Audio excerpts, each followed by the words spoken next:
Todos os organismos têm genoma. É ele que contém as informações genéticas hereditárias daquele ser.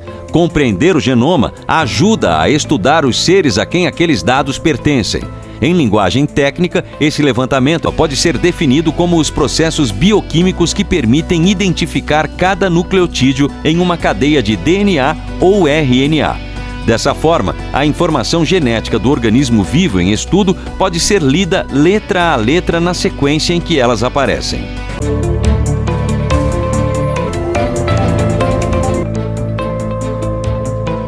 Uma tecnologia muito complexa, então conforme foi passando os anos, isso foi diminuindo, né? O tempo de fazer, o custo, ver taxa mutacional, por exemplo, gravidade de casos que tem alguma mutação que é diferente de outra, de um paciente saudável. Alguns analistas usam para fazer vacina, porque precisa dessas sequências. Para fazer medicamento, por exemplo, tem um medicamento que age contra um vírus, só que aí esse vírus sofre muita mutação, daqui a pouco esse medicamento já não vai mais servir. Então é importante sempre estar fazendo sequenciamento para a gente estar conseguindo ver isso. E com essa informação que é gerada durante o sequenciamento, você consegue decifrar muitas coisas, né? Você consegue, com o compilado desses dados, você pode entender como que o micro-organismo, né, o vírus, ele consegue se disseminar na população. Você consegue também identificar fatores de virulência, se ele vai se tornar mais infectante ou não, ou causar algum outro, se tem alguma mutação que pode causar algum problema severo. Você consegue também, com mais dados ainda, você consegue também ajudar a produzir uma vacina, mas essa produção ela é bem longa. Você consegue também ajudar em tratamentos, medicações, você consegue avaliar se o paciente, por que o paciente não conseguiu responder ao tal tratamento. Então, o sequenciamento genético responde muita coisa. Antes de entender como funciona o sequenciamento do genoma, é importante saber que ele é composto por nucleotídeos. Esses elementos também são conhecidos como bases e são formados por pequenos pedaços representados por diferentes letras. Cada ser vivo tem uma quantidade diferente de nucleotídeos. O genoma de um ser humano, por exemplo, tem cerca de 3 bilhões dessas bases. Para saber qual o sequenciamento completo de um genoma, é preciso determinar cada uma delas e em que ordem elas se encontram. Então a gente pega essa amostra inicial, a gente faz a extração do material genético. A partir do material genético extraído, a gente faz um processo que a gente chama de preparo de biblioteca, que é deixar essa amostra preparada para ser aplicada no chip de sequenciamento. Então, consiste apenas em colocar um adaptador nesse filamento de RNA, que é o adaptador que direciona o RNA para ser lido.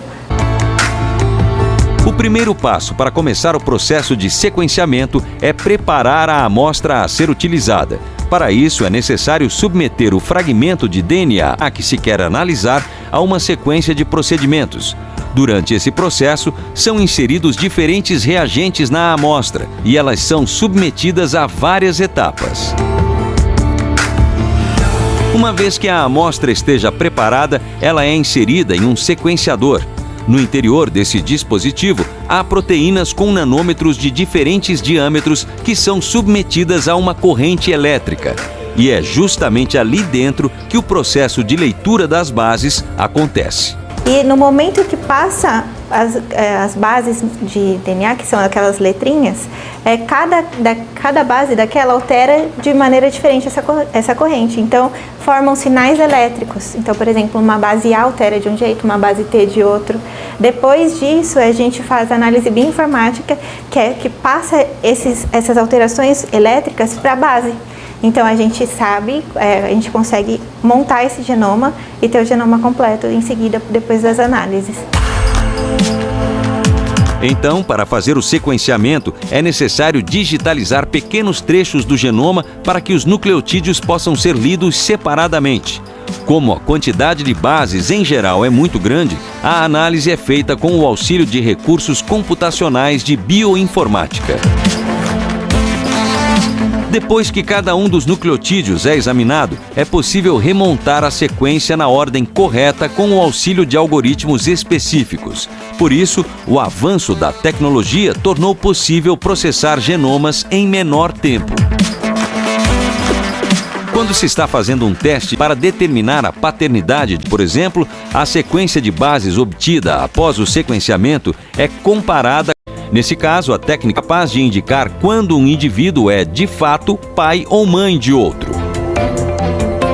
No caso de outros seres vivos, o método é exatamente o mesmo. E é essa técnica que permite conhecer detalhes sobre vírus e bactérias para desenvolver formas de combatê-los quando necessário. No caso de outros organismos vivos, são usados genomas referência para fazer essa verificação. Depois que o sequenciamento de genoma é concluído, há várias aplicações possíveis. No caso do ser humano, por exemplo, as informações podem ser usadas para determinar possíveis alterações genéticas.